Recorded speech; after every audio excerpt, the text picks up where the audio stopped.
Hey everyone, welcome to the KE Report, another daily editorial, this time chatting with Dave Erfle. Dave is the founder and editor of the Junior Miner Junky. What we're going to do here is quick little Q1 recap, especially when it comes to the precious metals, as they were really one of the best, if not the best performing sector for Q1 of this year. And then off mic, we were having I think, very interesting conversation on the gold stocks and how they're reacting to the gold price, looking at it from a longer term time frame. We'll get into that at the tail end, but first and foremost, Dave, Q1, look, gold performed very well. The underlying stocks, they outperformed gold too. I think GDX was up something like 35% in the first quarter. Gold was up right around, I think, 17%. Again, it just completely bucked the trend when you consider that broad averages and many other sectors were down for this quarter. Really, all around this whole narrative of uncertainty that continues to drive markets and handcuff companies, especially in terms of guidance. Dave, what's your takeaway from Q1, what we saw in the markets and the metals? Yeah, really fantastic quarter for gold, right? I mean, last year we had the gold price went up 27%, yet the miners only went up 13% after they got dinged in Q4. But you take a look at beginning of 2025 here in Q1, we've got the S&P and the Nasdaq finished at their worst quarters since 2022, and the gold price had its best quarter in 39 years since 1986. So we had over three times leverage to the gold price with the miners in Q1. So basically, gold's doing its job here. If you look at the two big words that gold loves so much now here are uncertainty and stagflation. And those two words have been bandied about quite a bit in the marketplace. We've even got mainstream media now talking about gold. We've had the June gold on the very first day of the second quarter here. It hit another all-time high of 31.77, but now it's had an intraday reversal. I think probably we're going to see some sell the news profit taking in the gold price. I mean, we had gold close at an RSI on the monthly at 83 and on the last day of the quarter. A quarterly high, a monthly high, mainstream media all over the gold price. So it's time for a correction here. So I wouldn't be surprised to see the gold price finally have some healthy profit taking here going into the end of the week. Yeah, Dave, it was a bang up first quarter, but it was also kind of at nosebleed levels as far as some of the indicators and also a little bit overbought on the charts. It's almost gone parabolic gold, and some people have made the point that it's almost become a momentum trade over the last couple of months, which is strange for a currency of last resort to be trading like a momentum stock, but it wouldn't surprise me either to see a little bit of cooling off in the gold price. But when we think about the gold producers, when you look at what they were producing gold for, the average price in Q4 was around 26.80. In the first quarter, I think it's got to be up close to $2,900 at this point, like the high Yeah, 2,800s. really So, close to 2,900. Yep. so when people screen generalists, when they screen for earnings or when they screen for performance, like share price performance, I think it's going to be hard to ignore the numbers that come out of Q1. The numbers we already saw for price performance should be evident, but when they screen for earnings in another month or two, I think this could be the moment where even people that don't like gold or like kind of turn their nose up at the mining stocks will have to admit the outperformance was pretty stark. What do you think of more generalists screening for earnings after what has to have been a bang up first quarter? Oh, absolutely. I mean, if you look at average all-in sustaining costs reported in Q4, they declined, I think, nearly 4% from nearly 1,500 in Q3 of 2024 to 1440 in Q4. So if we're expecting producers to report record quality margins again, because the gold price averaged almost $200 higher still in Q1 this year from Q4 of last year, we're talking probably average margins hitting around 49-50% in Q1. So these miners are going to report even better Q1s. Sure, some of that is probably priced into these miners' prices, especially some of the ones that have really gone up with the gold price and made continuous all-time highs, like Agnico Eagle. They're a company that's probably the best gold miner on the planet, where their all-in sustaining costs are averaging less than $1,300 an ounce, and they're selling gold, in Q1 for an average price of $2,900 an ounce. That's well over 50% margin. So we're going to find out pretty soon here, though, I think, how much is priced in, because, like we said earlier, we're talking some really extreme overbought levels in the miners also, but especially in the gold price. So it's going to be interesting to see what happens, to see how much and how the miners correct here. I think they're going to correct more in time, because if you're a fund manager and you see the fact that the S&P and the Nasdaq had their worst quarters in 3 years, and the gold price just had its best quarter in 39 years, and these margins that these miners are making are so incredible and averaging close to 50%, you're going to start rotating. So you're going to start rotating some of your profits from the stock market into the mining space. So I would expect that the mining sector is probably going to correct more in time above these levels in GDX and GDXJ that they broke out of, and just had, I mean, GDX just broke out to an all-time quarter, to a 13-year quarterly high.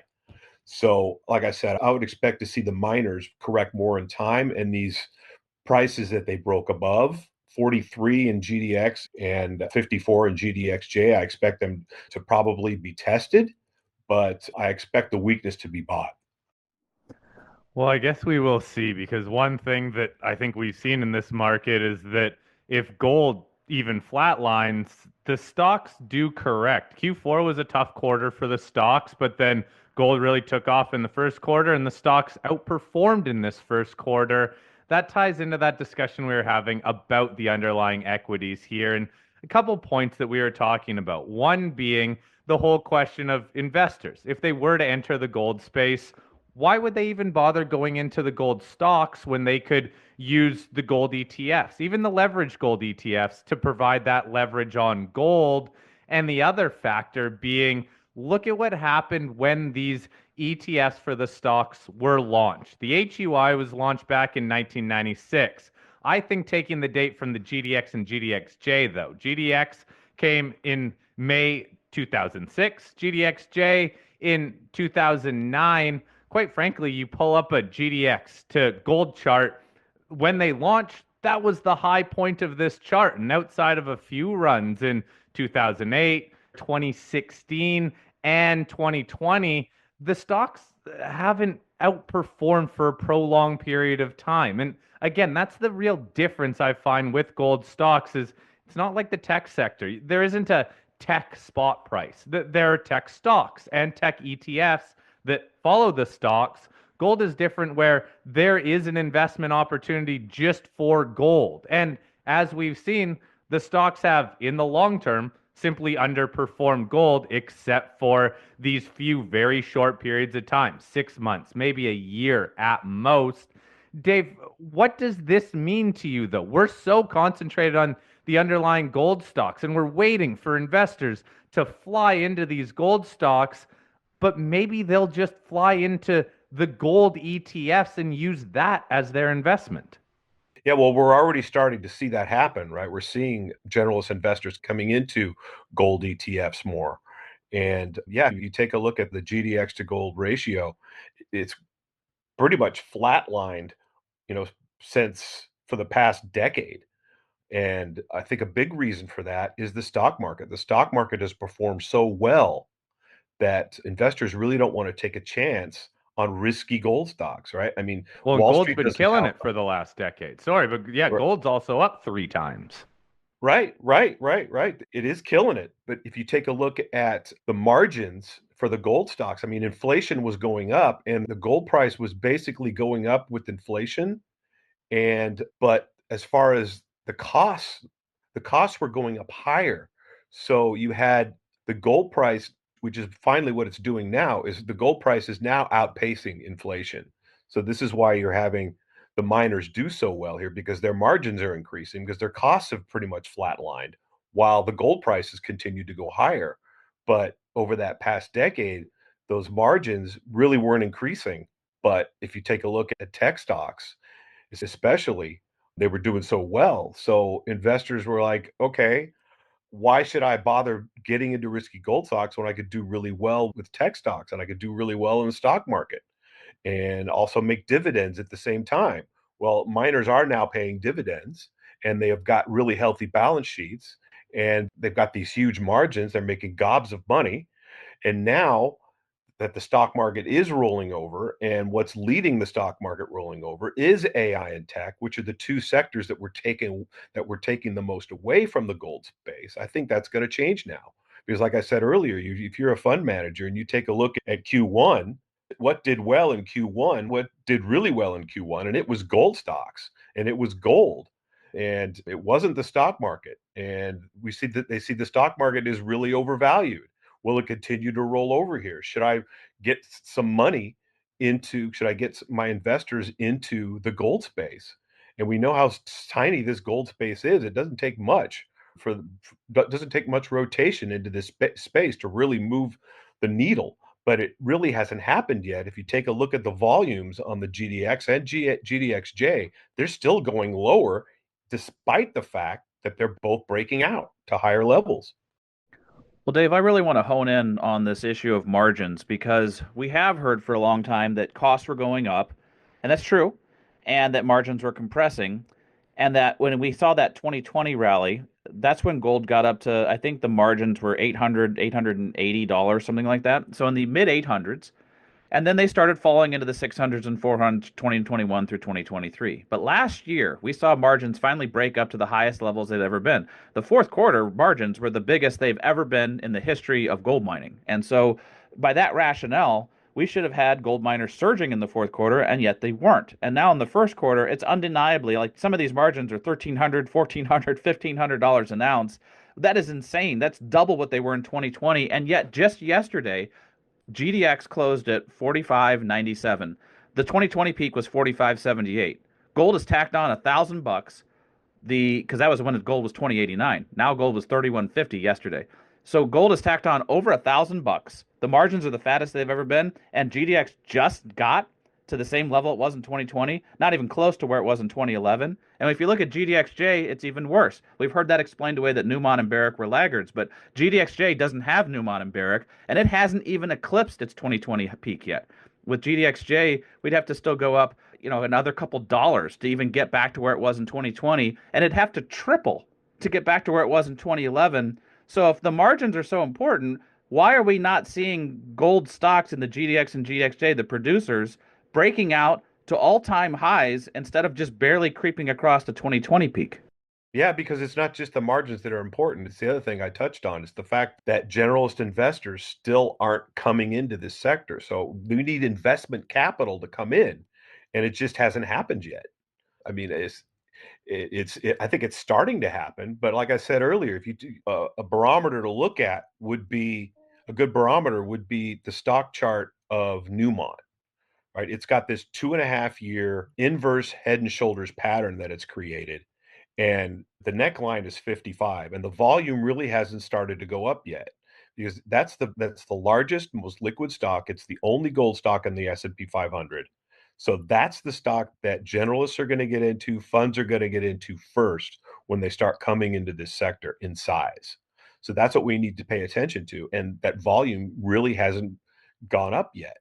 So, I mean, they're still not in yet. And therein lies the opportunity because, like you said, they are making all this money. And like I said earlier, their balance sheets, they've done a great job on shoring up their balance sheets. They're paying decent dividends now. They're buying back shares and they're doing everything right to attract investors. They just haven't attracted them yet. But that's the thing, Dave. Investors are coming into the gold space. They're just more so coming into the underlying gold price. You look at something like GLD, at least the volume hasn't been declining over the last few years. And you take into account just how much higher GLD is, there is a lot of money in GLD, trading GLD, the leverage holdings. You can also get into those. So, from the company perspective, look, I kind of get it, right? People go into gold because they're worried about geopolitics. But then gold stocks, you're opening yourself up to jurisdictional risk. Quite frankly, why shouldn't we see maybe these mining companies, if they want to get more exposure to gold, if we're seeing more investors move into gold, maybe these mining companies should be holding gold because they don't pay a good enough dividend to make them an income stock. They're not growing their gold production, the big guys. So maybe if they hold gold, could that entice some investors to actually take that company risk rather than just buying the underlying asset? Yeah, it's interesting you bring that up. That was an argument during the last gold bull market, right? That these companies should be holding the commodity that they're digging up out of the ground that's in a bull market instead of holding it in dollars. And that I haven't seen that issue come up anymore as far as this bull market is concerned. I haven't seen, but it's a great point. And I think some companies do. I remember First Majestic held a lot of their cash in silver. Do you know if they still do that, Shad? They only did that for a quarter or two. The only company that really did that was Silvercrest, and Right, Silvercrest got bought Silvercrest. by Core. Right, Yep. right. Yeah, but that's a great point. But that's the But as whole far as aspect then. What are they going to use this money for? They're not doing M&A. They're not growing their own mines. They're not building any faster, and they're not returning money to shareholders at any rate that would make people that want income come into the sector. So again, I kind of get why some investors would say, I'm just buying gold ETFs and leveraged gold ETFs. right, that's a great point. I mean, we are seeing some M&A, but we're not seeing, I think we talked about this last week or the week before. We're not seeing as much as we should be seeing and we expected to see. So, yeah, but I still think it's coming. They need to replace those ounces. But the leverage now is in the miners because they're still so undervalued in relation to the price of gold, which is now overbought and overextended and due for a correction, while the miners are still undervalued and still need to catch up. So that's why I said it's going to be interesting to see that once we do get this correction in the gold price, how the miners react, how quick the weakness will be bought, if it's bought at all. I mean, if you see panic selling come into the marketplace, then gold stocks are stocks and they're going to get sold as well also. If you take a look at the S&P, you take a look at the Nasdaq, they're creating these bear flags below their 200-day moving average. And they came up to backtest their 200-day moving averages and they sold off again. So it's going to be interesting to see what's going to happen here and how the stock market reacts for the rest of the year and how the gold stocks react in relation to the stock market for the rest of the year. Well, and Dave, isn't some of this just the nature of the beast with investing in the commodity cycle? If you look at oil and gas stocks, they have the exact same issue in that they are very cyclical. If oil and gas are running, they run. If oil and gas crash, they crash even harder. There's a leverage play on the energy. We've seen the same kind of thing where momentum did come into lithium stocks and uranium stocks over the last couple of years. And a lot of generalists that had never invested in a lithium or uranium company suddenly could spell lithium and uranium and came in and got involved because the gains in the stocks were so big, 200%, 400%, 600%, 1,000%, they were too big to ignore. If we start seeing some of these mining stocks, the silver or the gold, maybe the mid tiers or maybe the smaller ones, or maybe some of the developers go up 300, 400, 500%, don't you think that'd still bring in the Momo traders, the momentum traders? Absolutely, it will, but it's also something. It's also going to take something we also talked about off mic before we started this conversation. The silver price needs to get above $35 an ounce and stay there. That's the Maginot line right now for the silver price, right? It's a dogfight right now between the bulls and the bears at $35 an ounce. Silver was unable to close above $35 on the quarterly and the monthly, and it's reflected in the mining stocks. If you take a look at the GDX, the GDXJ, and the silver chart, they're identical. So because that's where the leverage is to the gold price. The big leverage is in the mining sector and in the silver price. So the silver's got to get above 35. 35's got to be a base as opposed to a really strong ceiling right now. Yeah, I'd argue it just needs to keep on going too. Again, if we see metals prices flatline, we have seen the stocks sell off on the back of that. Now, maybe if the rest of the market is crashing, then money does rotate in. But I don't know. It just seems like the gold sector, even when you compare some of these other sectors, like something like the XLE to the underlying oil price, we have seen some strong outperformance in the stock. So to me, it just seems like there's something going on in this market where investors clearly are in gold and they're getting into the stocks, but just judging by the volume, judging by, again, that 2 decades of underperformance ever since these ETFs were introduced, it's been an underperforming sector, again, outside of certain trades. So I guess from a trading aspect, that all makes sense, but it also just drives home the fact that this is a more stock selective. You need to pick your stocks, or if you're not going to pick your stocks, just go buy the gold ETFs to move forward. So I guess, Dave, in terms of future moves, then I know you're not doing anything in your portfolio, you're staying tight with your stocks. What else should we be watching for here? So many people are focused on the stagflation term and the uncertainty term that you brought up. Is there anything else that could change this narrative, that either for the better or for the worse for the precious metals? Yeah, I mean, as far as getting retail interest back into the sector, that's the big one right there. Retail has to come back into this sector. We need more investment capital. And like I said, pay attention to how the gold stocks react to gold price, to equity sell-offs. I mean, earlier I think it was on the last day of the quarter, yesterday, we had the stock market start to sell off, and the gold stocks were selling off along with them, and they hammered simultaneously. So we had the gold stocks were still linked to the stock market. But we've seen days where the stock market is selling off and the gold stocks hold up well and even start rising with the gold price. So we have to see basically follow through buying with the gold miners as the equities are selling off. We want to see that continuous move where we see investment capital being rotated from the stock market into the gold stocks.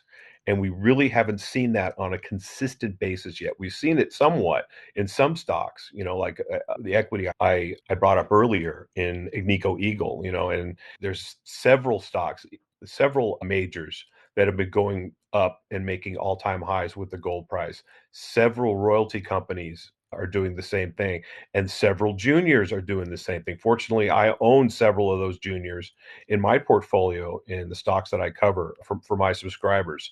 So several of our stocks have been performing really well and outperforming the stock market along with the gold price. But still, there's several others that have yet to play catch up. They've got that leverage still waiting in the wings and waiting for that spark to spark several of the other optionality plays in the sector as well. So we still need to watch how the gold stocks react to sell-offs in the stock market. Yeah, that's a good point. And we don't want to come off negative here. Look, there are a lot of stocks doing very well and providing that leverage.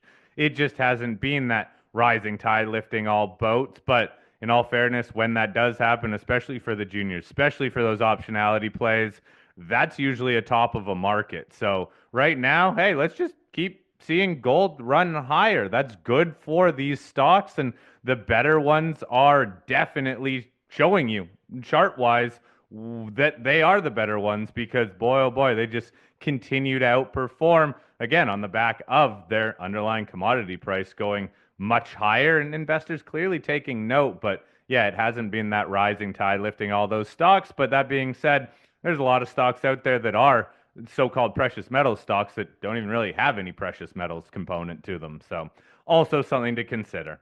Hey, Dave, always great chatting with you, and very interesting to hear your thoughts on, again, this discrepancy between where money is going that is coming into the precious metals sector, balance between stocks and the underlying metal. Again, Dave Erfle, founder and editor of the Junior Miner Junky. Click that link in the show notes to visit his website. Dave, I hope you have a great rest of your week. You too, guys. Thanks a lot.